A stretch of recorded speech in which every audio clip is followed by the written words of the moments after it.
kumain.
Nyamuk እኮ ነው ያለዛ ቀዝቃዛ ትበላለህ።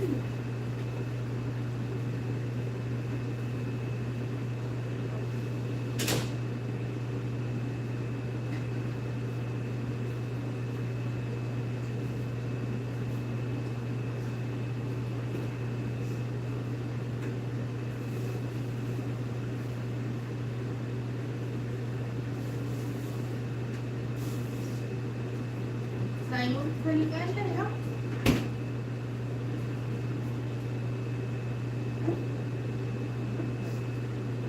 አሜሪካን እንጀራ ፍሪጅ ውስጥ ስለሆነ ነው ስለሞቀ ፍሪጅ ውስጥ ስለሆነ ካልሞቀ ሲሞቅ እንደዚህ ነው የሚሆነው የአሜሪካ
እንጀራ በጣም ሞር ብለህ እንጀራ ስትባል ነው ወጥ ተባባለው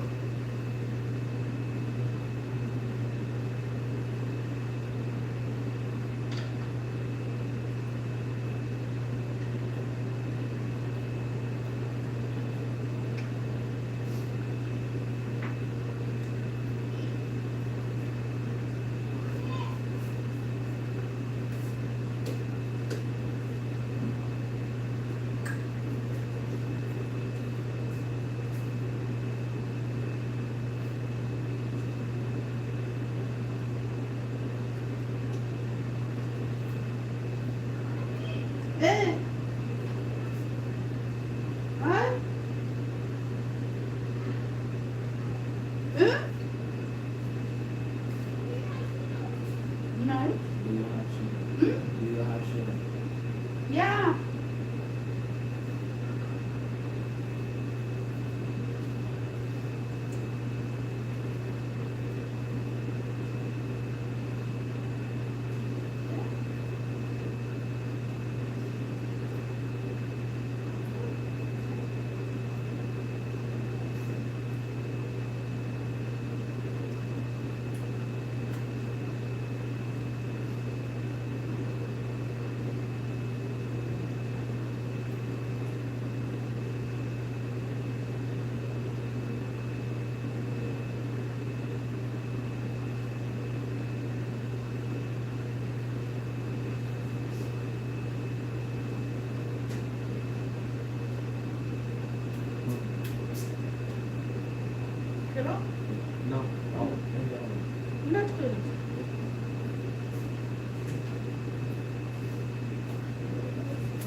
Es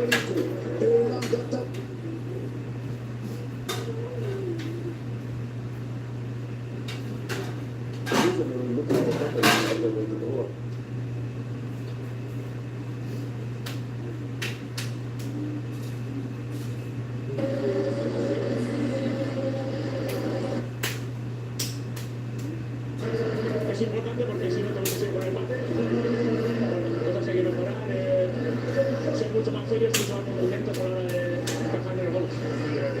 Te veo además especialmente afectado.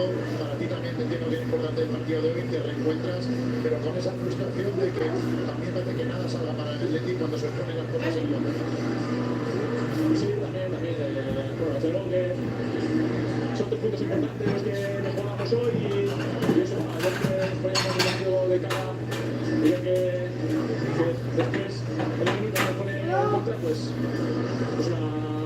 una mierda mal hablado, pero bueno, hemos salido intentando meter ese gol que no metía en el partido de nuevo y nos hemos encontrado con ese gol el último gol de ellos. Tienes la sensación, viendo el resultado del Getafe hoy, que igual era un poco una oportunidad desaprovechada, sabiendo que aquí es muy difícil también ganar, obviamente. Sí, lo que te he dicho, sabíamos que eran 3 puntos importantes porque eso, llevárnoslos nos hacía un salto hacia arriba y ponernos mirando a puestos de Europa, pero bueno, ya he visto que al final nos vamos con 0 y eso, tristes, enfadados porque ha sido por un mal limpio y son una parte. Ahí está, gracias. La bici es caído. ¿Sabes?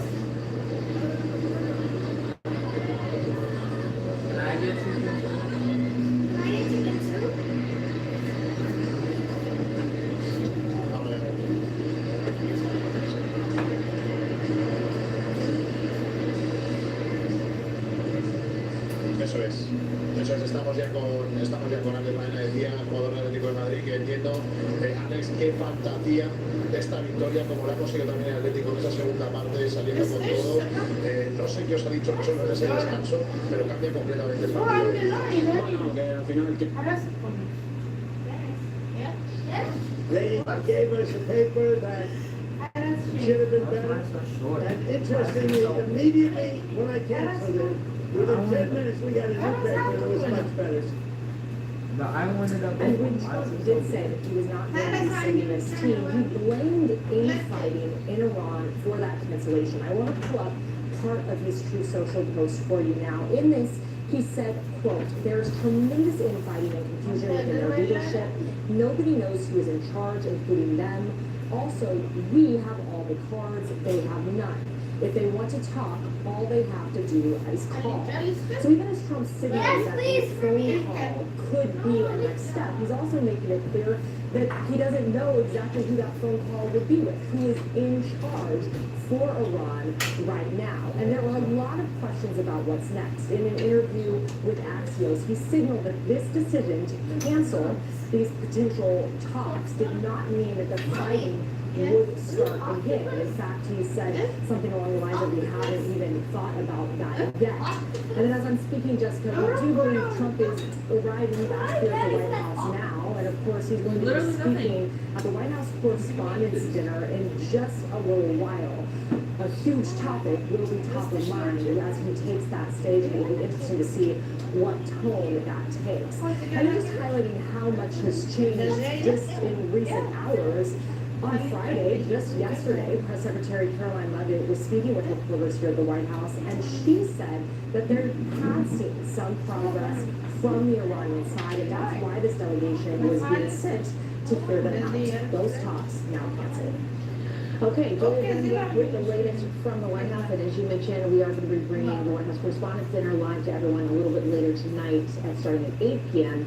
Let's go now to CNN International diplomatic editor Nick Robertson, who can report now from Islamabad. Sources here have described the past 24 hours here as hectic. They also say that they remain hopeful. It's not quite clear at the moment on what basis they remain hopeful. We know that the Iranian foreign minister left here and went to Muscat in Oman, where he's been photographed meeting with the foreign minister in Oman. Remembering, before the war began, Oman was the interlocutor trying to bring an agreement between the United States and Iran. Of course, that fell apart at the beginning of March, end of February. So what did the foreign minister achieve here? Well, he said that it had a fruitful visit, that he had shared workable ideas for a framework. He didn't say anything more than the framework. But I think that the kicker in the tail from the Iranian foreign minister, who, by the way, when he was coming here, said that he wasn't ever going to have, on this visit, at least face-to-face meetings with U.S. representatives. He said that wasn't going to happen. He said that he was coming here and then going to Muscat, which is done, and then going to Moscow, which hasn't happened yet. Not sure if it will.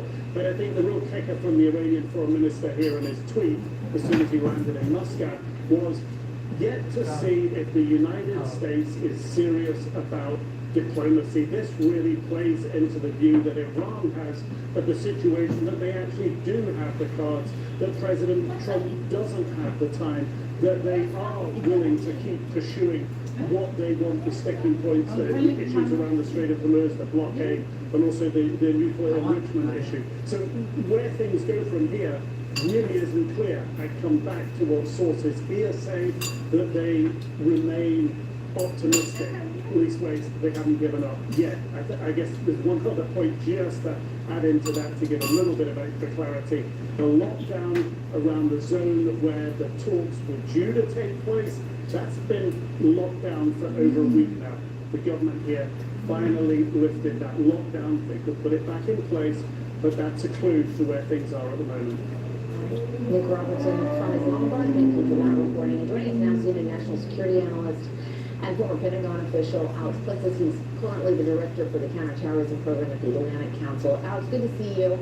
Let's start first by talking about this latest news. President Trump canceling his trip by the U.S. Delegation to Pakistan. What is your assessment of where these talks stand at this point? Sure. I've spoken to a few parties, so to mediators in the region, to U.S. officials, and to some Iranian back channel folks, and the picture started to emerge over the last few days or so as to what was transpiring. So it appears there have been some mediated discussions in the background that were public between the U.S. and Iran, not directly, but through mediators. And it appears that there may be some movement on some positions that the Iranians hadn't previously been willing to give in on, which Karen Leonard mentioned at the podium when she said that there was some progress. So at that point, President Trump was considering sending Steve Witkoff and Jared Kushner to Pakistan, potentially to meet with the Iranian foreign minister, who was publicly stated, we're here to engage in talks about talks with the Pakistanis. Finally, earlier this week, the president said, hey, the ceasefire expired, but I'm going to give the Iranians a little more time to get it together internally because there's disagreement. So they were supposed to present their position to Pakistanis, and based on what came back to the U.S. would be a decision as to whether or not they were going to negotiate. It appears that they haven't moved far enough yet to enable talks. And so, with that being the state of play right now, what are you hearing about where the other Gulf countries stand right now and how this continues to impact the broader region?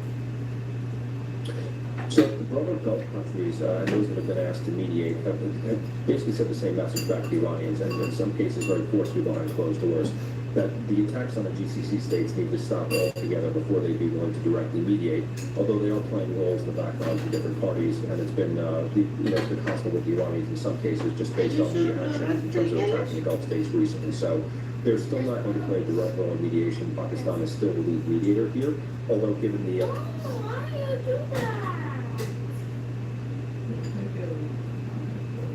there's still consultations going on. In particular, we just saw the foreign minister stopped in Oman. It's important for a few reasons. One, the Omani foreign minister had played the mediator previously at Iran's request that ended in the current conflict when it didn't result in an agreement. And they're also in control of the other side of the Strait of Hormuz. So that was a very important visit for a couple of reasons. Other than that, there hasn't really been much discussion sort of back and forth between the Iranians and the Gulf partners. Yeah, and so knowing all of this, I'm curious what you think. I think to a lot of people, they kind of look at this and it's just like, is this just a stalemate? Like, what is this? Are we actually making progress toward an actual deal? Are we headed back toward more fighting? What would you say to that? Potentially yes to all the questions you just asked. So we're going to take them one by one there. So if we're headed back towards conflict, potentially if this fails and additional pressure is needed, that's possible. Additionally, what became clear in discussions with U.S. officials and folks in the region is that there was in fact a split inside of Iran where the elements of the IRGC, particularly its commander, Mahdi, who's been cited a lot, was forcefully opposed to some of the terms of the agreement, wanted to maintain the pressure on the Strait of Hormuz, in particular to apply some leverage over the civilian government. So they didn't coalesce around a position there. So if they do not get there, there's a chance that there could be strikes against additional officials who are standing in the way of talks.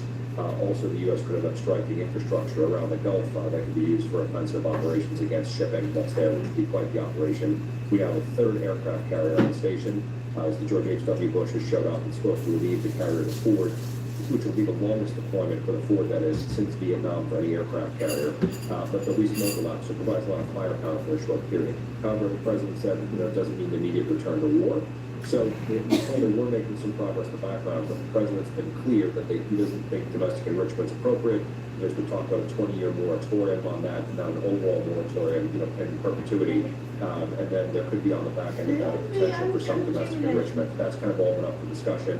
And then there's obviously the 440 kilograms of highly enriched uranium of 60% that was on its way towards weaponization that President Trump has made clear he wants out of the country, but the Iranians have said that they weren't willing to give it up yet. So those were the two major sticking points that couldn't be bridged before the conflict started that brought us here. If we can get some movement, perhaps we prevent it. If not, we could end up back in a fresh round of fighting. Yeah, and that kind of, there it is, right there. I do want to ask you, before I let you go, in weeks past, we talked about your friend, Shelley Kilson, who had been kidnapped in Iraq. She is now free. She has written an incredible piece about her experience. I just want to get an update from you about how her case is going, how she's doing, and just what your thoughts are now that she's safely out there. She is, remarkably resilient, wonderful human being. I got to see her overseas after she had left the region, after she'd been evacuated by U.S. officials. She's, trying to recover. She did sustain some injuries, some fractured ribs, a number of them. She was brutally assaulted on the first day that she was taken. She mentioned that on the air, so that will give them something confidential. She's talked about that now. And then, she did endure some horrific captivity there, but she is remarkably resilient. She's doing well. She's actually in Washington. She'll be at the Correspondents' Dinner tonight, and we'll be seeing her throughout the weekend. So I'm really happy and thankful that she's back. So grateful to all the U.S. officials who worked very hard, and to all of our colleagues across the media who kept the case fresh, front and center, and ensured that she was released. We're so glad that she is safely back. That is just excellent news, Alex, and I know you had a heavy hand in that as well. Thank you so much for being with us. We appreciate it. And still ahead, it's the annual White House Correspondents' Dinner. President Trump will be making his first appearance ever as sitting president. And the big question is, what's it going to be like in there, considering his years-long conflicts with the media, plus devastating destruction after tornadoes ripped through the central U.S. Now that area facing more severe weather threats, including tornado watches that are in effect as we speak. More on that when we come back here with you. You're comfy? I feel like I'm in an air fryer, but sure. No. See? These dishes are still dirty. Yes, only these action packs have double the Dom, breaking down food residue. Even on your filters. Cascade. It doesn't sit well with us. Your hard-earned money sitting in traditional bank accounts, collecting more dust than interest. So we reimagined savings with Vanguard Cash Plus to offer up to 8 times more interest. Like that. Vanguard. Dale, you really need to get that colon cancer screening. You can do it with just a blood test. Shield. Shield is for people 45 plus at average risk, not high risk for colon cancer. Ask your doctor about FDA-approved Shield. When curiosity strikes, about the everyday lives of your family. We're here with answers only your ancestors can provide. See their stories and ancestry.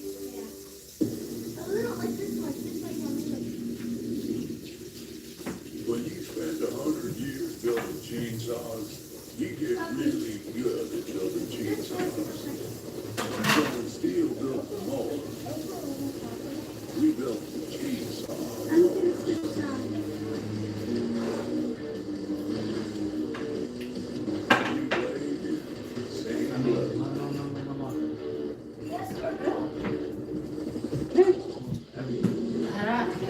With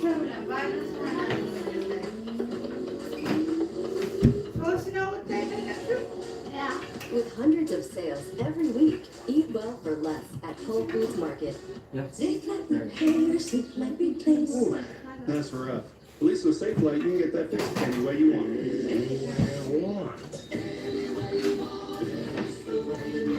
I can schedule a chip fix while I get my hair clipped. Yep, I can fix my glass or a weed fish for baths. If you want, I can recalibrate my safety features while I sit at home in my comfy pants. That one doesn't rhyme, but sure. Get it fixed any way you want at SafeLight.com. Safe like repair, safe like replace. The average air dog contains 40 pounds of allergens, dust, and bug feces. Feds today. Is it bad in their steamer? Horrifying kid. Round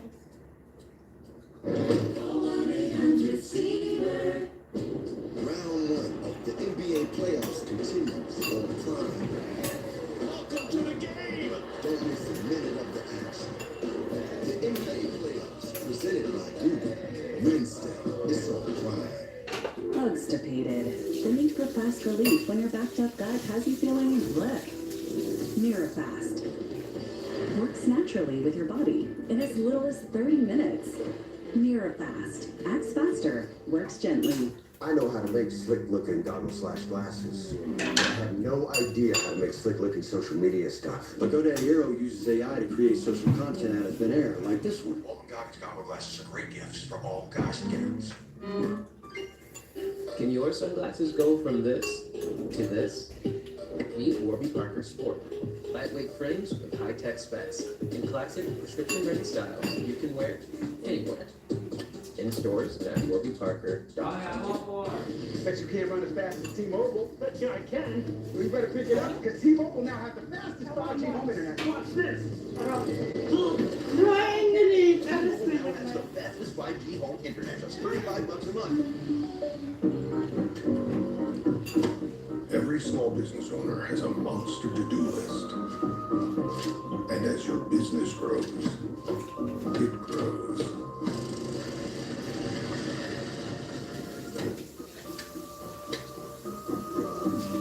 That's better.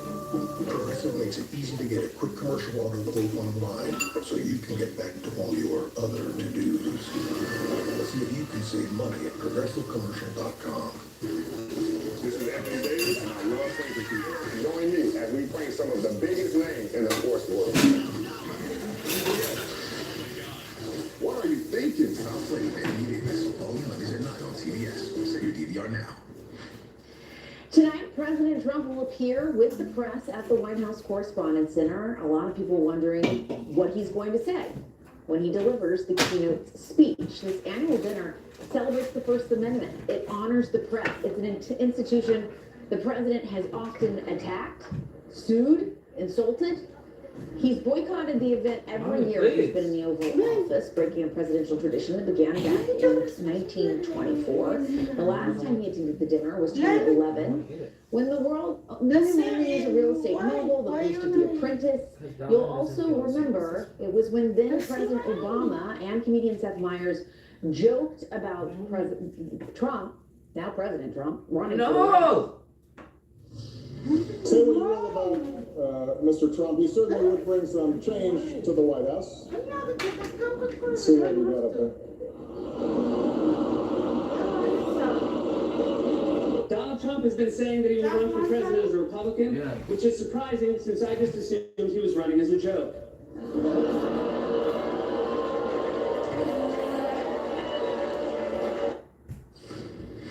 All right, CNN's Sarah Seidner is there on the red carpet joining us from the White House Correspondents' Dinner. Sarah, okay, we just set the stage for what is a really unique situation. Obviously, with presidents and press, there is always some tension, but what President Trump has with the press is so different and so more exaggerated, again, with the lawsuits and the insults, all of it. What are we expecting tonight? Look, it's more combative, it's more nasty, the relationship, and the president has brought a lot of that to the fore, the way he talks about female correspondents in particular. We saw some of the words he used against female correspondents. So the tension is real, But this is also a celebration, and it is a celebration of the First Amendment. There is a reason why it's the First Amendment. You know, it was thought to be one of the most important things about our country that needed to be stated, needed to be put down as part of our constitutional right, and that is the freedom of the press, free speech. And so what you have here is kind of a confluence of those who are here celebrating free speech, the freedom of the press, and it's a hard job, as despite what people may think. There is a lot that goes into it. The White House Correspondents' Corps, you know, here inviting President Trump, that caused a bit of controversy, as you well know. There are some who have decided not to attend this particular White House Correspondents' Dinner because of the way in which the president has come after the press. However, this is supposed to be a celebration. Things are a little bit different this year. You are seeing some of the same scenes, though. You're seeing behind me the red carpet. I'm just going to turn around real quick to see who we got standing there. Looks like a lot of young people who are here, but there are all sorts of manners of people who will be coming through here and bring that to you throughout the evening. But we're going to do something a little different. Usually, there is a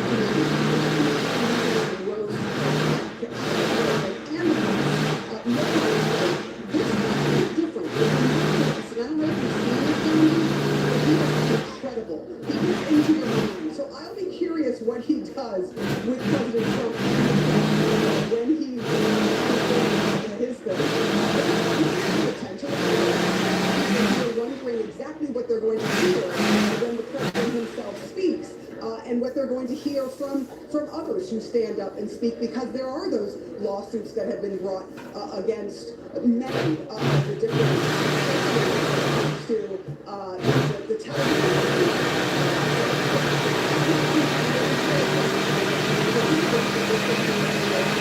And people are here for the tradition of honoring the First Amendment. Certainly. And I met O's Perlman last night, and yeah, the whole time I was thinking, is he in my head? Does he know what I'm thinking? I'm not sure. But it will be so interesting to see what happens tonight. He was kind of previewing what his performance will do. So that will be a lot of dynamics at play. Sarah Seidner from the red carpet, thank you so much for that. And joining us now, Tia Mitchell, the Washington bureau chief for the Atlanta Journal-Constitution. Tia, it's great to see you. Thank you for being with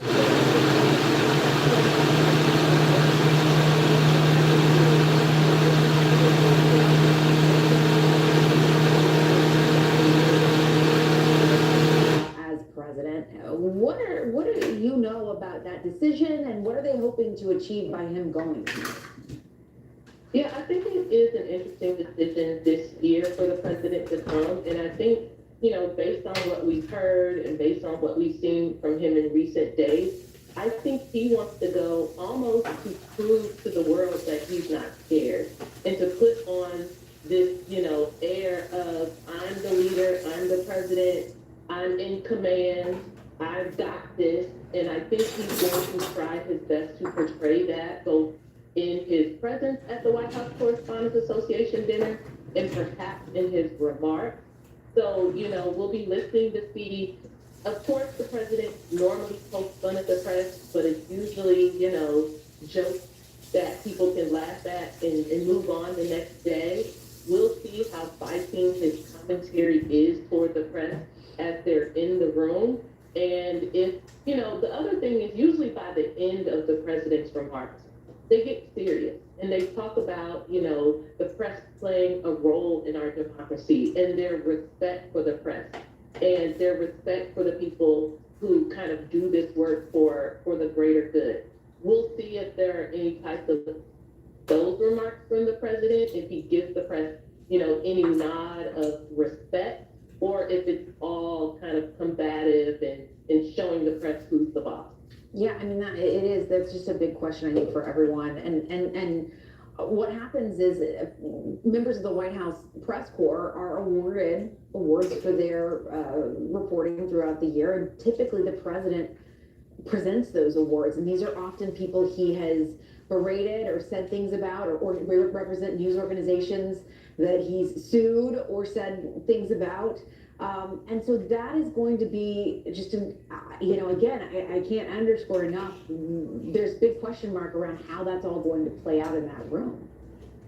Right. And I mean, I think what people who may not watch as closely, yes, the president is normally there. Yes, there's usually a comedian that pokes fun at the president and the press.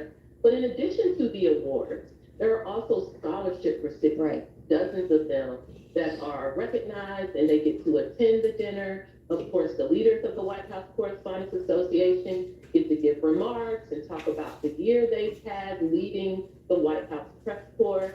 So usually the focus is not so much on even the president's attendance. Yes, his remarks always are newsworthy because he's the president, but the fact that the president is there to celebrate with the media usually is not the biggest thing of the night, particularly for the journalists in the room. Of course, usually there are celebrities and other things like that, but the dynamics are just so different this year. Last year, I would say the dynamics were different because the president wasn't there, but he had been so combative with the media and instituted all these changes that really hindered the role or hindered us journalists from doing our job. So now it's that same climate, but with President Trump in the room.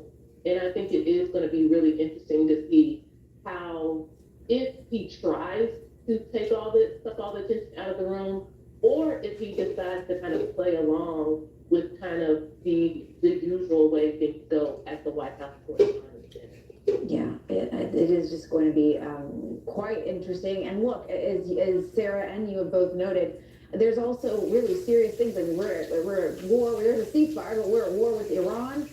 There are rising gas prices. There are a lot of issues that are very serious that are happening right now as well. So also, we'll see if he speaks on any of that. We just don't know. We're going to find out.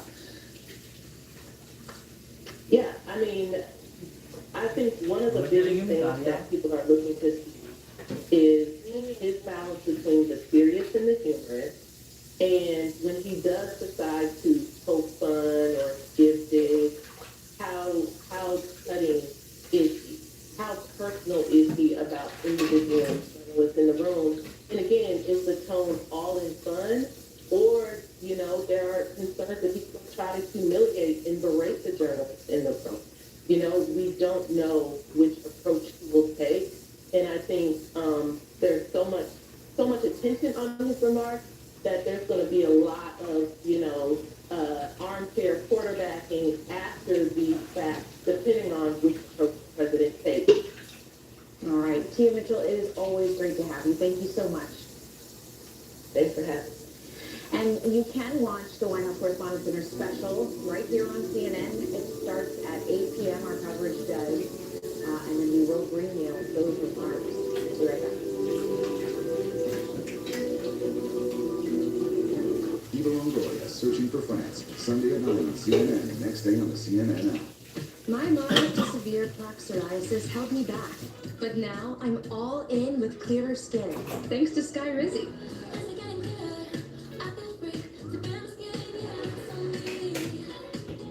Most people achieved clearer skin from head to toe. Many were 100% plaque-free. And many were completely clear, even at 5 years. People also saw significant improvement in pain, redness, itching, and burning. Don't use if allergic. Serious allergic reactions, increased infections, or lower ability to fight them may occur. Before treatment, get checked for infections and TB. Tell your doctor about any flu-like symptoms or vaccines.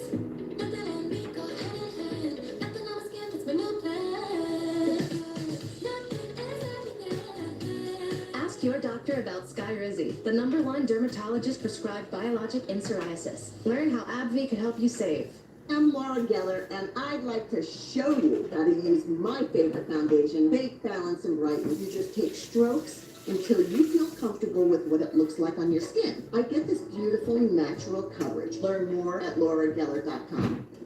Look at Amy, working hard now so that future Amy can buy her very own boat. Wait, sorry, the boat's great, but am I wearing culottes? So you love your culottes. It's lemonade o'clock. What did I just say? Cheers o'clock. Ew, here's to protecting your boat and RV 24/7 as part of your home and auto bundle. So I like hang out with my insurance guy? Oh yeah, you two have a podcast and everything. Awesome. did I get here? Shooting all the action despite vision loss from wet AMD. It started when Vabysmo opened up my world. I was worried when I started to lose my sight, but my doctor recommended Vabysmo. Vabysmo is different. It's the only treatment thought to block 2 causes of wet AMD. So I'm doing what I love, knowing that Vabysmo improves vision. And there's a chance for up to 4 months between treatments.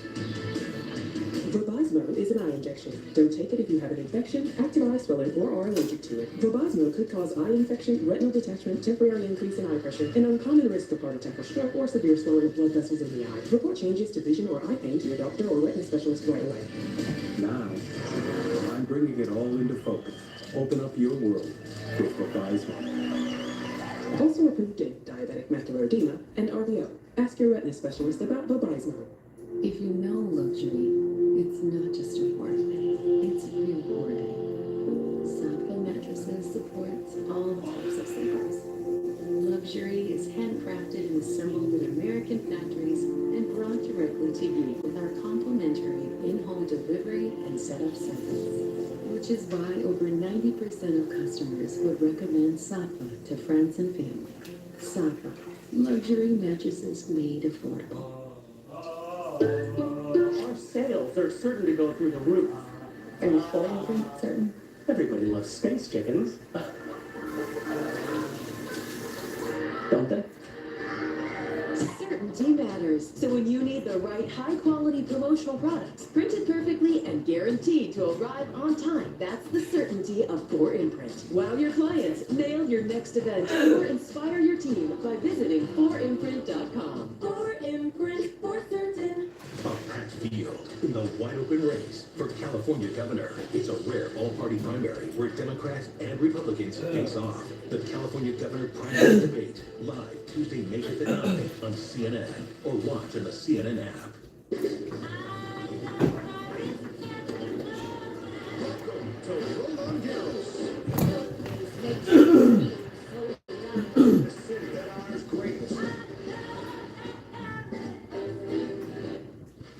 The central United States is in the midst of several days of severe storms, multiple tornadoes, including a violent EF4, and heavy rain hitting that region. A massive cleanup is underway in Eden, Oklahoma, where those EF4 winds severely damaged structures and overturned cars, as you see there. Authorities say some areas are flattened, and it could take years to fully build back.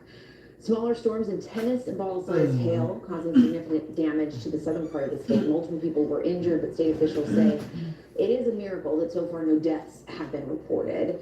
So take a look at where the storm is right now. A level 4 of 5 severe thunderstorm risk in place for southeastern Oklahoma. The governor there has declared a disaster emergency for Garfield and Kay counties, as Sunday and Monday could be the most potent days of severe weather. Let's bring in the mayor of Tulsa, Oklahoma, Monroe Nichols. He joins us now. Mayor, thank you so much for being here with us. Obviously, Tulsa is a highly populated city there in Oklahoma, which makes these even scarier because they can do even more damage. How are things right now? Things are great right now. Thank you for having us on covering this. Our thoughts and prayers are our friends in Enid, Oklahoma, and Ponca City, and McAllister, who really bore the brunt of the storms just yesterday. But things are going well now. We're getting ready to stand up our emergency operations center. The southern tip of Tulsa County is now under a tornado watch, but we're going to be prepared for what comes next, and just really hoping, one, that the weather's not as severe as we think, but if it is, the citizens here, we're ready to hunker down to make sure we can weather the storm. Now, one of the unique things about this is that it's not just one line of storms, it's that you're having multiple days of this. People can get, first of all, you can get multiple hits in places, but also people can get fatigued from, taking these warnings and watches seriously. What are you guys trying to do to make sure that everybody, takes this seriously throughout this entire span? Yeah, it's absolutely true. I mean, the culture in Oklahoma is when you get tornado watches and warnings, it's it's something that you kind of get all the time. But I think the videos and what we've seen in Enid have been proof positive that you got to take these things seriously. And so what we're telling citizens is that you know, when you get these warnings, when these storms are coming through, we got to take them seriously. I am just really grateful that we haven't had a loss of life in the state with the storms the other day. I think anybody who saw the video and the pictures from the tornado yesterday, you'd be surprised by that, right? And so it's really critical that people do take the necessary precautions. We're watching it closely. Obviously, we have the best professionals in Tulsa. We've averaged a major disaster once a year for the last decade. So it's nothing new for us. So preparedness is a big part of it. But the other big part is making sure our citizens heed those warnings when they come out. Yeah. And what about the coordination between, as you mentioned, you know, city officials, county officials, state officials, even the federal government, where they can step in and help if they need to? What's that been like? Yeah, it's been great. I mean, we have a great relationship with Tulsa County. We've had a great relationship with the state. In fact, when we had the tornado blow through earlier this year, the state emergency management director was here on site. And so we work together. The one thing about Oklahoma, as I said, we're not new to this. We understand it. And no matter what's going on in the political landscape, we come together during storms. And I think our state is better prepared than probably most because we get them so often. So the coordination is key. The coordination is strong. And we all prioritize the safety of our residents here in the state of Oklahoma and in Tulsa County. We're ready for it. But we certainly want to make sure the first line of defense is people taking the necessary precautions when they get the warnings. Absolutely, and hopefully they do that. Mayor Monroe-Nichols, thanks for your time. Good luck. Stay safe. Thank you. Absolutely. Thank you. And still to come, President Trump says he's considering a bailout for Spirit Airlines if it's at the right price. What that can mean for consumers, regardless of which airline you fly. That's just ahead in the CNN Newsroom. Plus, from encouraging the prosecution of his political opponents to launching a war unilaterally, President Trump has pushed the bounds of presidential authority, but he's hardly the first president to do so. And tomorrow night, tune in for a brand new CNN special in which Fareed Zakaria examines how presidents on both sides of the aisle laid the groundwork for today's modern imperial presidency. Here's a preview. Not so long ago, it was the Republican Party that was rising up in protest over a president they said was acting like a king. The imperial president, the autocratic leader. Some Republicans told the imperial president that he's using executive powers to go beyond his true authority. The imperial president they were talking about? Barack Obama. And in a way, the Republicans had a point. We can't wait for an increasingly dysfunctional Congress to do its job. Where they won't act, I will. There we go. President Obama was transforming the country, often with the stroke of a pen and without Congress. Thank you. It was a shocking turnaround for the former constitutional law professor who on the campaign trail had blasted George W. Bush's aggressive use of executive power. We've paid a heavy price for having a president whose priority is expanding his own power. The Constitution is treated like a nuisance. The Imperial Presidency of Fareed Zakaria special airs tomorrow night at 8 p.m. Eastern, only here on CNN. You can stream the next day on our CNN account. Keep Longoria searching for friends. Sunday at 9 on CNN and next day on the CNN app. This is the farmer's dog turkey.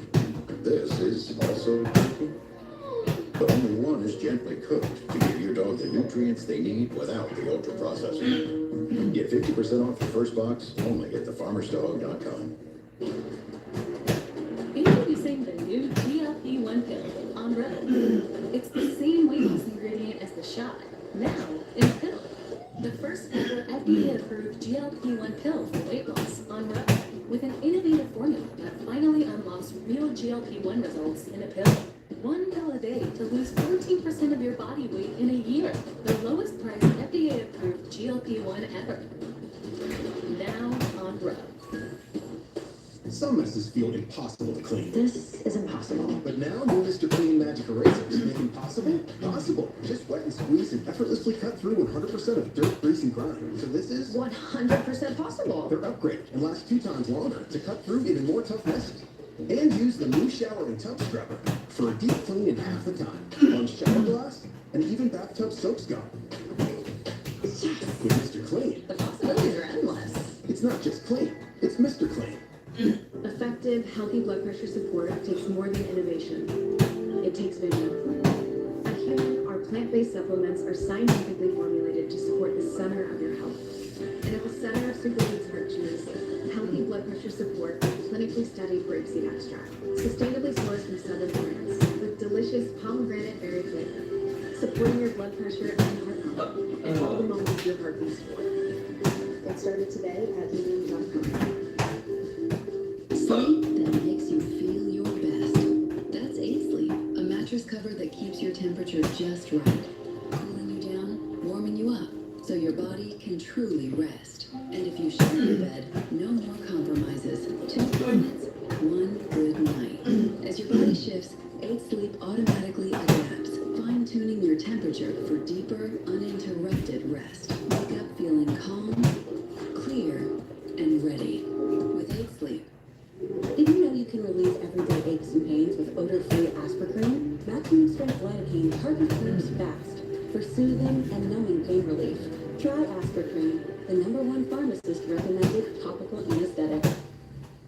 Still dealing with moderate to severe ulcerative colitis or Crohn's disease symptoms despite treatment? Then you know there can be unpredictability. Workarounds. And avoiding. It's time to make a change. I changed. I changed too. A doctor recommended Rinvoq, a once daily pill. I got rapid symptom relief for 2 weeks. Rinvoq helped physically repair my intestinal lining. Check. Got lasting remission, meaning few to no symptoms. Check. Rinvoq can lower ability to fight infections. Before treatment, test for TB and do blood work. Serious infections, blood clots, some fatal. Cancers including lymphoma and skin. Serious allergic reactions, GI tears, death, heart attack, and stroke occur. CV event risk increases at age 50 plus with a heart disease risk factor. Tell your doctor if you've had these events, infection, Hep B, or C, smoked, or pregnant or planning. Don't take it allergic or have an infection. Put UC and Crohn's in check and keep them there with Rinvoq. Ask your gastroenterologist about Rinvoq. Progressive makes it easy to get a quick commercial auto quote online so you can get back to all your other to-dos. Didn't I say trim? This is better. See if you can save money at progressivecommercial.com. My sister's kid. Why'd I go to the doctor? When my heart kept skipping a beat, I didn't think much of it. But my girls made me get checked out. It made such a difference. Turns out, I have AFib, which increases the risk of stroke about 5 times. Symptoms like irregular heartbeat, heart racing, chest pain, shortness of breath, fatigue, or lightheadedness can come and go. But if it's AFib, the risk of stroke remains. If you notice one or more of these symptoms, contact a doctor. I'm so glad I did it. And my girls are too. This is no time to wait. We have the greatest trophy in all of sports. I love hockey. Non-stop action. Any team's capable on any given night. If there's anything more exciting than playoff hockey. Jet fuel prices are soaring due to the war in Iran. It could ultimately ground Spirit Airlines for good. The ultra-low-fare carrier now turning to the Trump administration for help. Spirit is currently in bankruptcy protection for the second time in as many years, and on Thursday, attorneys for the struggling airline told a judge they're close to getting a bailout from the federal government, a deal that could give them $500 million to stay afloat, with the government taking a stake in Spirit. I think we just buy it. We'd be getting it virtually debt-free. They have some good aircraft, some good assets, and when the price of oil goes down, sell it for a profit. No. Tony is now professor of business economics and public policy at the Wharton School of the University of Pennsylvania. Kent Smetters, he's also a faculty research fellow at the National Bureau of Economic Research and a former deputy assistant secretary for economic policy at the Treasury Department. Thank you so much for being here with us. What do you think about this idea it's nice to have you to bail out Spirit Airlines and what the president just laid out there? How likely is that? Yes, the government's proposal right now is to give Spirit Airlines about $500 million for a 90% ownership share. But the problem is that Spirit Airlines shortfalls are really large. They have about $6 billion in assets, $8 billion in liabilities. And given where the price of gasoline is right now, given where their other costs are, this $500 million may keep them alive for another 5 months or so. That would be at the high end. And so it's not going to keep them alive for very long. Yeah. And how much of a responsibility is it of the American government to keep a private company like Spirit afloat? Good. Yeah, it's a great question. I mean, the fact of the matter is discount airlines are barely profitable to begin with. I mean, there's a reason for that. They're easy to come and go. That's been throughout history. Now, Spirit Airlines could argue that, listen, their potential buyout by JetBlue during the Biden administration was blocked. It was the first time it was it was blocked, and the airlines used the antitrust law. Usually other mergers in the past skirted the whole issue by giving up stuff, but Spirit Airlines was kind of too small to even give up stuff to make the merger happen. And so they could argue, listen, the government kind of screwed us over this way. And so now it's their job to kind of bail us out. Having said this, the fact of the matter remains that low-budget airlines are very unprofitable to begin with. Because they're very easy to come and go. And then Spirit Airlines did make some choices that really inflated their costs. They're supposed to be a low-cost airline, and they didn't always act that way in terms of their operations. And the government has ended up profiting from some of its bailouts. Many banks, Freddie Mac. It also lost about $12 billion bailing out GM and Chrysler. Either way, like, the American taxpayer isn't getting money per se in their wallet, but it is certainly tax dollars that are being spent on these sorts of things. Do you see an airline bailout being profitable in the end? It sounds like, based on what you're talking about, it could be really tricky.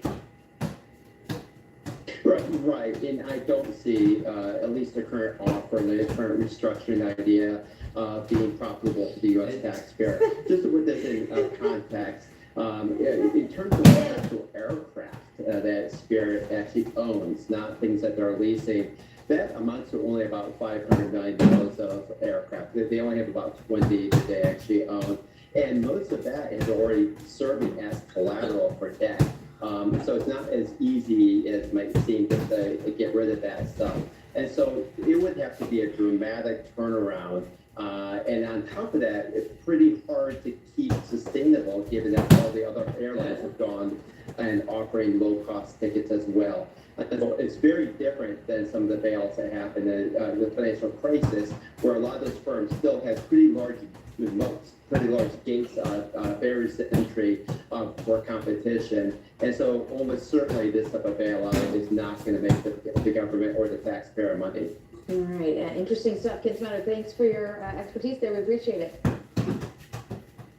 Pleasure. Still ahead, the billionaire backlash over New York City Mayor Zoran Mamdani's plan to tax the ultra-wealthy. You're going to see it in the newsroom. The California Governor Primary Debate, live Tuesday, May 5th at 9 on CNN.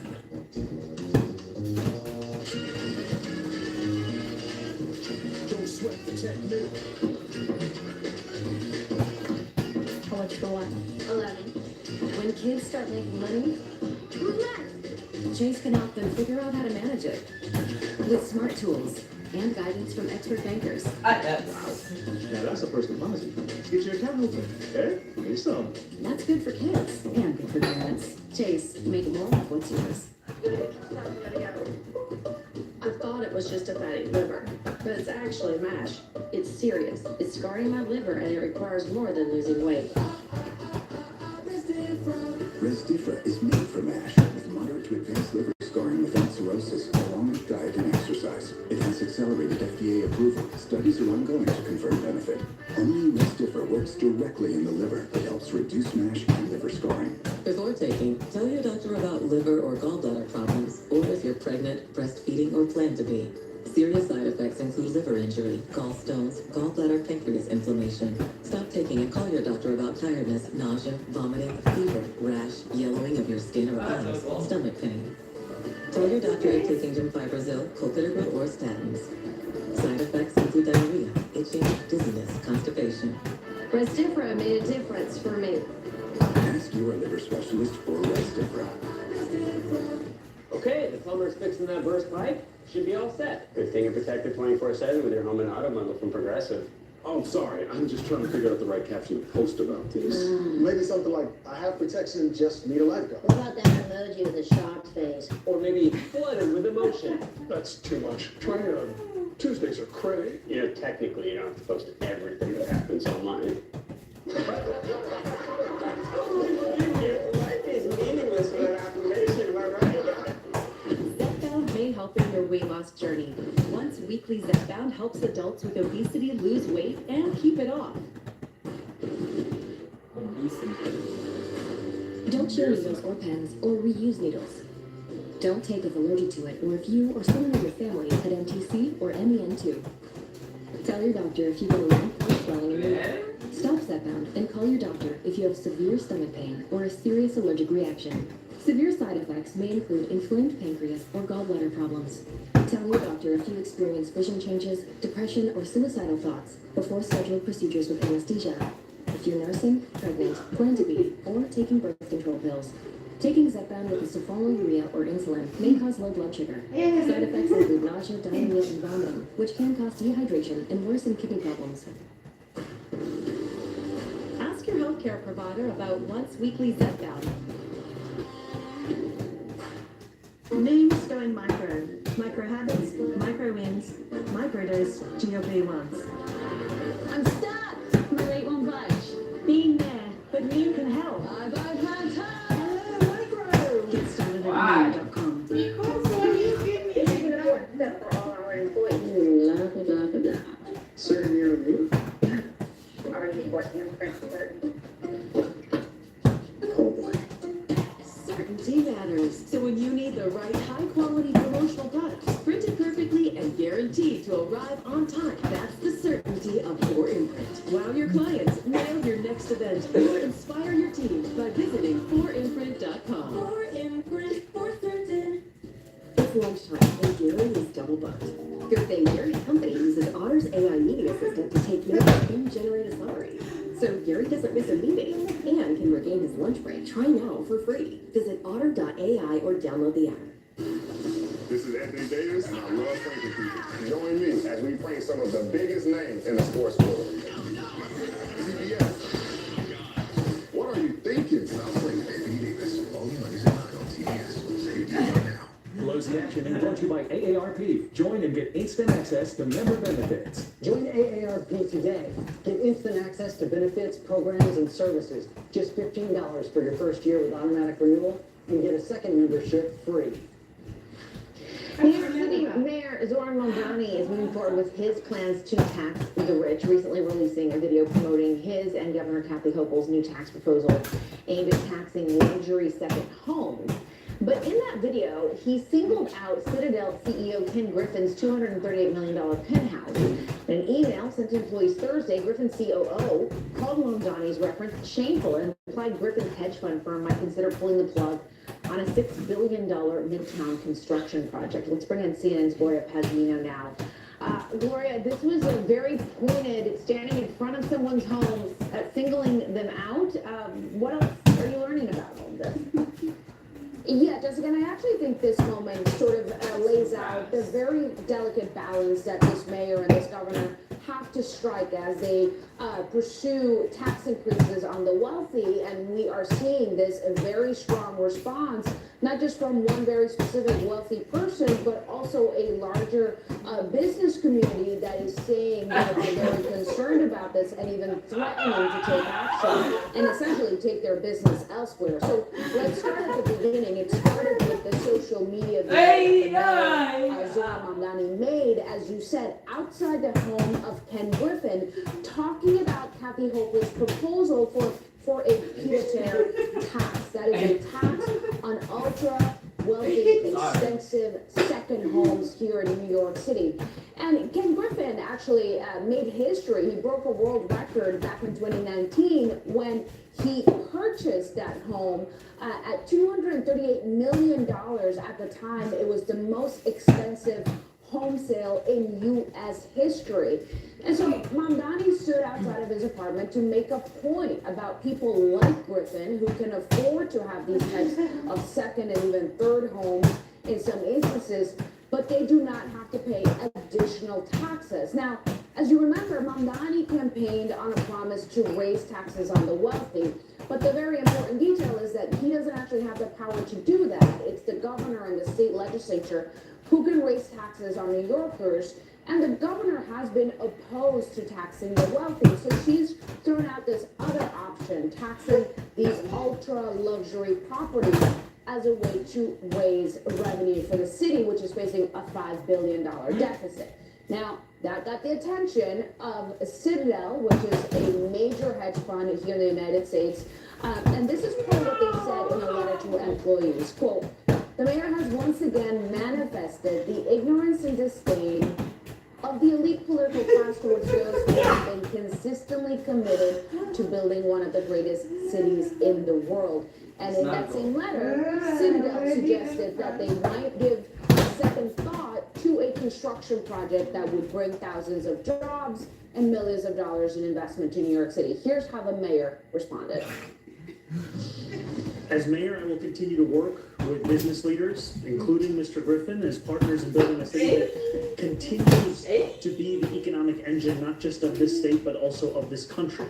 And none of that negates the fact that we have a tax system that is fundamentally broken, and one that is part of the reason why we live in both the wealthiest city in the wealthiest country in the history of the world, and also a city where 1 in 4 New Yorkers are living in poverty.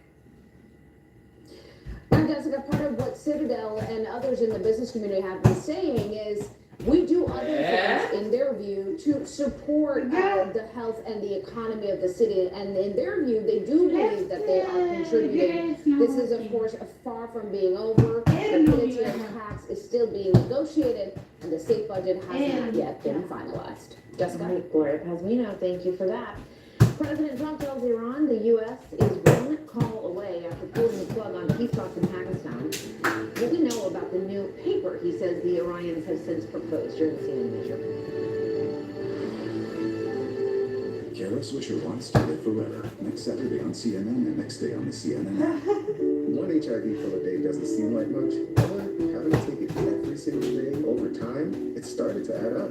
It was time to let my daily HIV pills go. That's why I chose long-acting Cabenuva.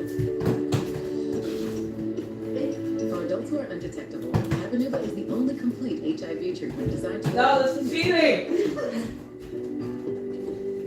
It's an injectable, proven as effective as daily HIV pills. Cabenuva helps keep my HIV in check. Don't take Cabenuva if allergic to its ingredients or taking certain medicines that may interact.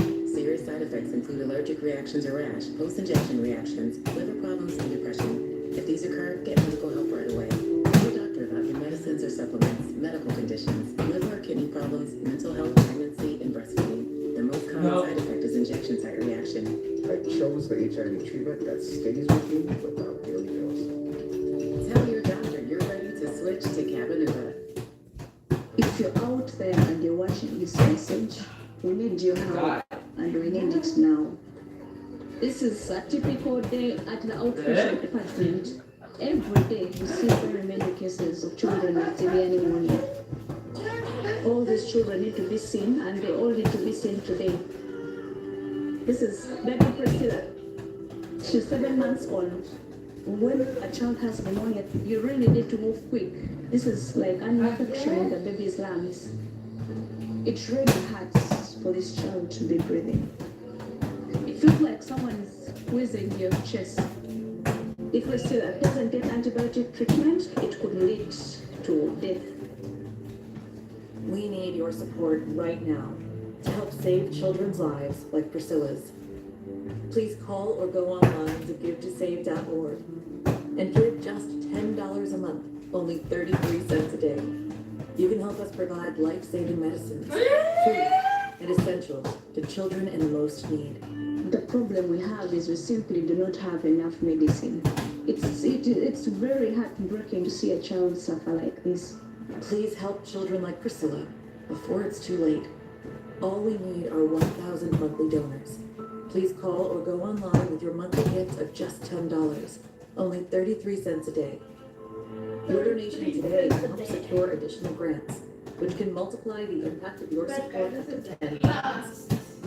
And when you call with your credit card, we will send you this Save the Children tote bag as a thank you for your support. With your help, we can save more lives. So please help us. Your small monthly donation of just $10 could be the reason a child survives.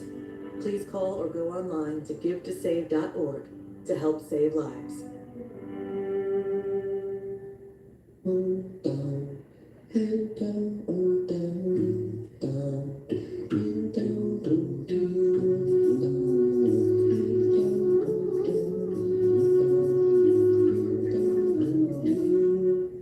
If you know luxury, it's not just affordable, it's rewarding.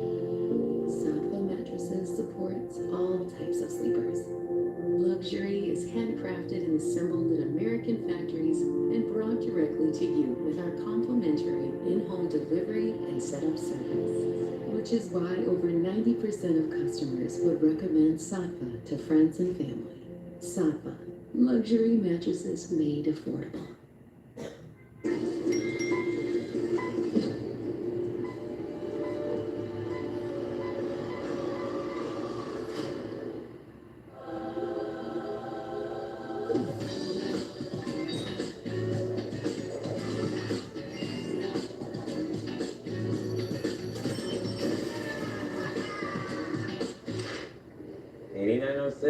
Pay for whatever the day brings with up to $500 in 5 minutes or less. Download Dave.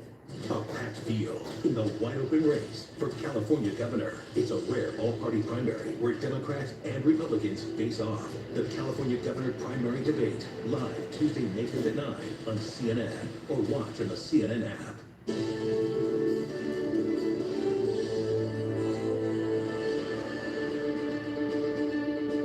Here in the CNN Newsroom, hi everyone, I'm Jessica Dean here in Washington. And breaking tonight, President Donald Trump canceling the U.S. delegation's trip to Islamabad, telling reporters Iran, quote, offered a lot but not enough. The U.S. envoy was set to take part in talks aimed at eventually ending the war with Iran. Trump's message about calling off the trip came just hours after Iran's foreign minister departed Islamabad following meetings with Pakistan's top leadership to discuss a potential truce with the U.S. We'll bring in CNN's Julia Benbrook, who is at the White House now. Julia, what else is the president saying about this latest update? We did expect Trump's son-in-law, Jared Kushner, as well as Special Envoy Steve Witkoff to travel to Pakistan for these potential talks. And Trump now says that has been canceled. He said too much time wasted on traveling, too much work, as he announced that this was not going to take place. He also looked to place blame on infighting in Iran for derailing these talks. Take a listen to what he had to say just a few hours ago. You probably heard that we canceled the trip. We have all the cards. We're not going to spend 15 hours in airplanes all the time going back and forth to be giving a document that was not good enough. And so we'll deal by telephone, and they can call us anytime they want. Again, we have all the cards. They have no military left, practically. They have no leaders left. We don't know who the leaders are. So you hear him say there, we don't know who the leaders are. He is emphasizing that he doesn't know exactly who is in charge. And in that post earlier today, he said in part, there's tremendous infighting and confusion within their leadership. Nobody knows who is in charge, including them. Also, we have all the cards. They have none. If they want to talk, all they have to do is call. It's been about 2 weeks now since that first round of talks took place in Pakistan that was led by Vice President J.D. Vance. And as he announced that they were leaving without an agreement to end the conflict, he did say that was the best and final offer from the United States. And Julia, do we know exactly what this means for the ceasefire and any potential return to fighting? A lot of questions still here, but in an interview with Axios, he was pressed on this, and Trump signaled that this did not mean that there would be a return to fighting, but he also added that they hadn't really thought about that yet. And when it comes to time frame, he says that he doesn't feel pressure to move quickly here, but he believes that Iran does, and the clock is ticking. When he was pressed on what a timeline might look like recently, of course, we've heard a number of predictions throughout this conflict, but recently he told reporters, "Don't rush me." All right, we will see. Julia Benbrook from the White House, thank you for that. We go now to CNN international diplomatic editor Nick Robertson reporting from Islamabad with more. Nick? Sources here have described the past 24 hours here as hectic. They also say that they remain hopeful. It's not quite clear at the moment on what basis they remain hopeful. We know that the Iranian foreign minister left here and went to Muscat in Oman, where he's been photographed meeting with the foreign minister in Oman. Remembering, before the war began, Oman was the interlocutor trying to bring an agreement between the United States and Iran. Of course, that fell apart at the beginning of March, end of February. So what did the foreign minister achieve here? Well, he said that it had a fruitful visit, that he had shared workable ideas for a framework. He didn't say anything more than the framework. But I think that the kicker in the tail from the Iranian foreign minister, who, by the way, when he was coming here, said that he wasn't ever going to have, on this visit at least, face-to-face meetings with U.S. representatives. He said that wasn't going to happen. He'd said that he was coming here and then going to Muscat, which is done, and then going to Moscow, which hasn't happened yet, not sure if it will. But I think the real kicker from the Iranian foreign minister here in his tweet, as soon as he landed in Muscat, was yet to see if the United States is serious about diplomacy. This really plays into the view that Iran has of the situation, that they actually do have the cards, that President Trump doesn't have the time, that they are willing to keep pursuing what they want, the sticking points, issues around the Strait of Hormuz, the blockade, and also the nuclear enrichment issue. So where things go from here really isn't clear. I come back to what sources here say, that they remain optimistic. Leastways, they haven't given up yet. I guess there's one other point just to add into that to give a little bit of extra clarity. The lockdown around the zone where the talks were due to take place, that's been locked down for over a week now. The government here finally lifted that lockdown. They could put it back in place, but that's a clue to where things are at the moment. All right, Nick Robertson with the latest from Pakistan. Thank you so much. We're joined now by CNN senior military analyst, former NATO Supreme Allied Commander, Admiral James Stavridis. He's also vice chair of the Carlyle Group, an international investment firm. Admiral Stavridis, thanks so much for being here with us. The president says that this is not, excuse me, I'm going to sneeze maybe, a return to war, but how do you see this playing out? He says, no, the fighting, we don't think it's going to start, but what do you think about that? I think there are two clocks ticking right now, Jessica. One is here in the United States, President Trump does have a clock ticking. It's the elections coming up in November. It's the high gas prices, deeply unpopular war. He wants to reverse that clock. On the other hand, the Iranians absolutely have a clock ticking.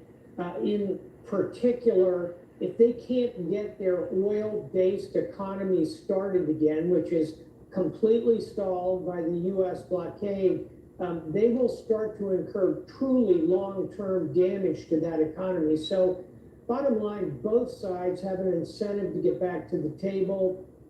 I still believe there's, kind of a 60% chance we'll end up in a negotiation. But will there be some more strikes between now and then? I'd say potentially, if President Trump loses patience, he could relaunch military operations. Would not surprise me at this point. Yeah. And CENTCOM says another sanctioned shadow fleet vessel was intercepted yesterday in the Arabian Sea, showing that blockade still very much in full effect. How does this situation de-escalate, especially when it comes to that particular issue? The blockade that is in effect is a blockade of Iran. So any vessel that is doing business either coming out of Iran or going to Iran is subject to that blockade, whether they happen to be in the Persian Gulf, the North Arabian Sea, which you're showing, or in the Caribbean. Any vessel is subject to that, and that is legitimate under international law. That's an Arleigh Burke class destroyer you're showing. conducting this takedown. That will continue to put real pressure on the Iranian economy, which in my view will push them back toward the table, back toward diplomacy. And the defense secretary, Pete Hegseth, railed against European allies Friday, saying that the situation in the Strait of Hormuz is much more their fight than ours. You've said that clearing the waterway with minesweepers is an area where Europe could help, that is something they could do. How would that work, and how likely do you think that is? Europe has excellent minesweeping capability. NATO, as an alliance, has a standing minesweeping maritime group that could be deployed tomorrow down to the Persian Gulf. And the way to get that to occur would be for the United States to adopt an attitude of Europe. Instead of yelling at them for what they're not going to do, they're not going to join us in strikes over Tehran. We ought to approach them with, hey, here's what we can do together. And I think the combination of European minesweepers, European frigates, cruisers, and destroyers alongside U.S. Navy vessels could in fact open the Strait of Hormuz, which would be the most tactically smart thing the United States could do at this point. But what do you think the chances are of that happening? If we develop an attitude toward Europe of let's work together, I think it is quite reasonable that the Europeans would come along. Whether we get there or not under the current circumstances remains kind of unclear. But final thought here, Jessica, mine clearing, mine sweeping, highly technical. It's something we can do together, and both the U.S. and the European NATO allies, and the Canadians, by the way, have excellent maritime assets who could participate.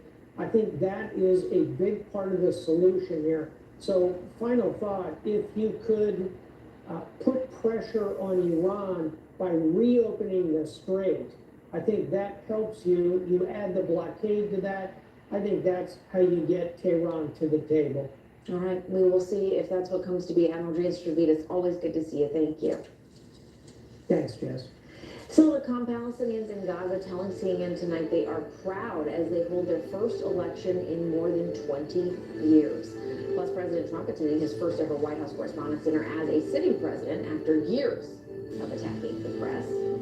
We're live from the red carpet. Here's our Audie Cornish looking beautiful. Next. I'm Bill Weir in Svalbard, Norway. This is CNN. This is the true story of Luke and Ann, who spent a lifetime saving for retirement. But living off those savings... Scary. Scary. Okay, deep breath. Here comes their advisor, Matt. Our job is to manage the money. Your job is to enjoy it. And with a plan, Earn and Save became Invest and Spend.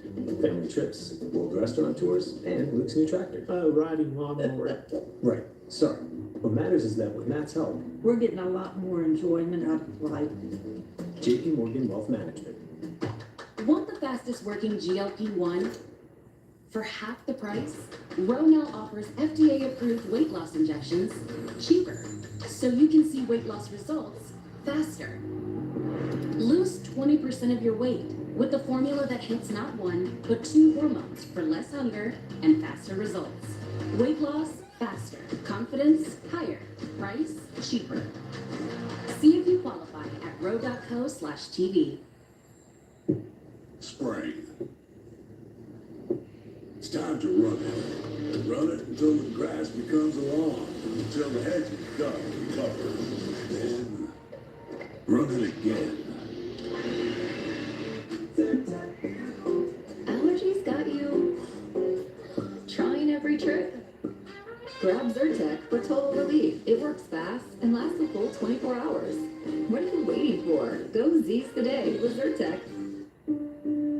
Explore the world the Viking way. From the quiet comfort of elegant small ships with no children and no casinos. We actually have reinvented ocean voyages, designing all-inclusive experiences for the thinking person. Viking, voted world's best by both Travel and Leisure and Condé Nast Traveler. Learn more at Viking.com. Plantar fasciitis feels like sharp pain. It just hurts all the time. It feels like your foot is squeezing on itself. When I drove past the Good Feet store, I thought, I'm gonna stop in. They wanted to make sure that they gave me the right arch support for my feet that were personally fitted just for me. Then it was like, okay, this is something special. These make a difference. See for yourself with a free personalized arch support fitting at the Good Feet store. This is my mom, and we are ready to discuss senior care. Living alone is not easy, so I've come to terms with that. The expert advisors and free resources provided by Place for Mom make it easy to find senior care options right here in our community. We asked Howie Mandela to describe new hands-free Cozy Fit Skechers slip-ins. They're like little soft puff jackets for your feet. These are like cozy little slippers for the street. Introducing new hands-free Cozy Fit Skechers slip-ins. Ultra-comfortable sneakers you just step into with no bending down or touching. So Jessica, is there anyone you like? Like anyone here?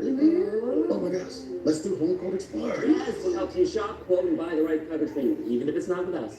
What do you think of this option? You look so good together. Don't hate me, I just told them that you're interested. You did not. I did.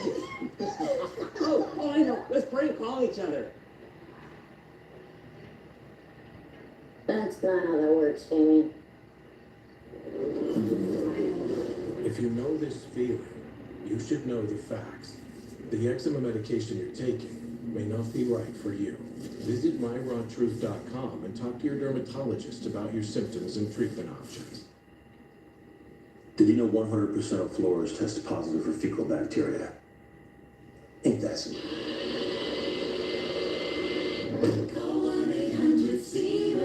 Stanley Steamer gets your home cleaner.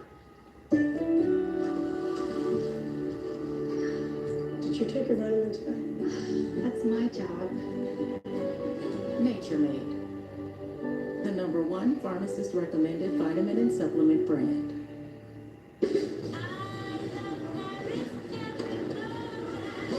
To Roland Garros. Makes you feel so alive. The city that honors greatness.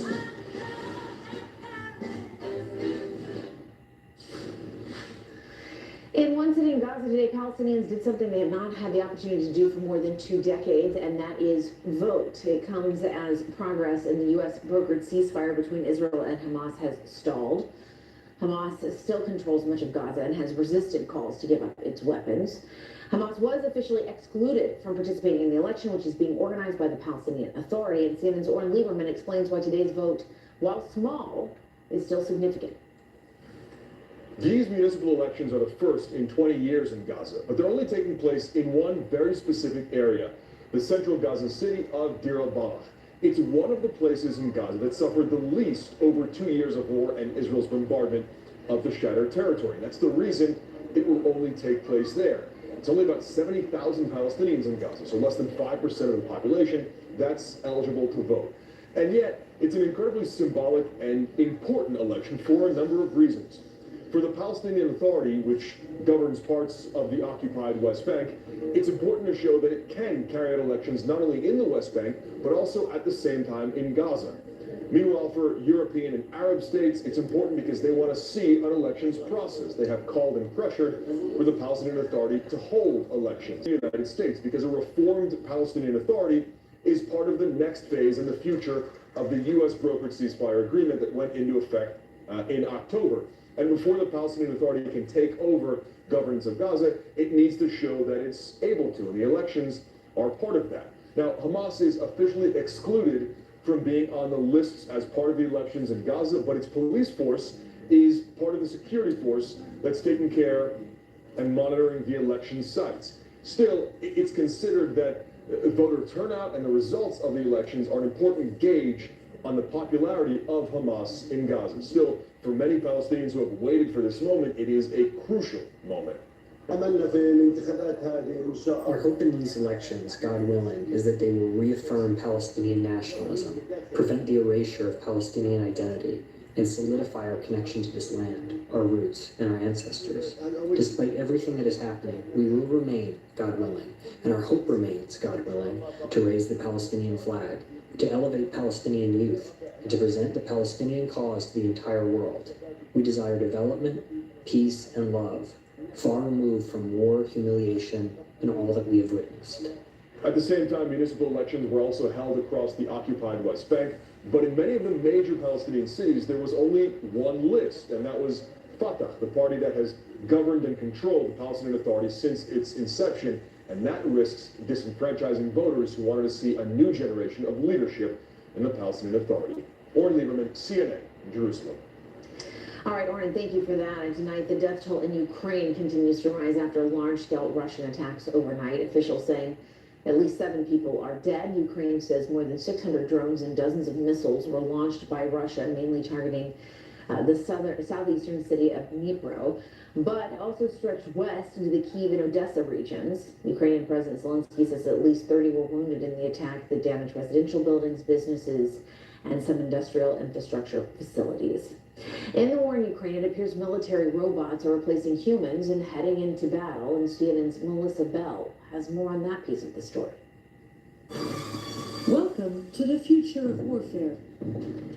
A bird's eye view of 2 robots, and then their own, as they zip through a snowy field in Kharkiv region, evading enemy fire and making it their goal, a Russian infantry position under a damaged tank.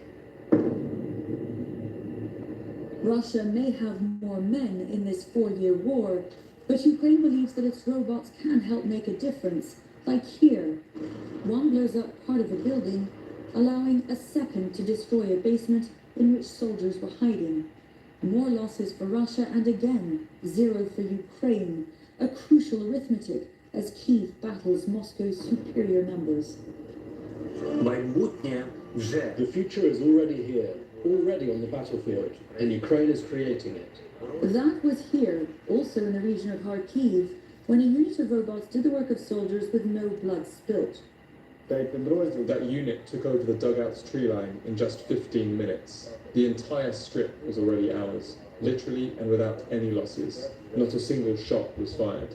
The robots even managed to take prisoners that day, a first in Ukraine's war. President Zelensky says that 10,000 missions have now been carried out by robots. We have to stop altogether Putin. And we can stop it with weapons, because he doesn't want to speak. But Ukraine's military technology, which includes its sea and fiber optic drones, is not just its pride. President Zelensky says it's also bringing in money, now that Kyiv is helping Saudi Arabia, the United Arab Emirates and Qatar with their air defenses against Iranian drones. We're witness to a global robotic arms race today. The United States, Europe, Russia and China are all developing robot systems and tactics. But the pressures on its front lines have given Ukraine an advantage in figuring out what war might look like, with more robots and less blood. Melissa Bell, CNN. All right, Melissa, thank you for that. And when we come back, we're live from the red carpet of the White House Correspondents' Dinner. President Trump attending that dinner for the first time in office. And of course, he has sued news organizations and taunted reporters. That could make for a very interesting dynamic. We're going to take you there next.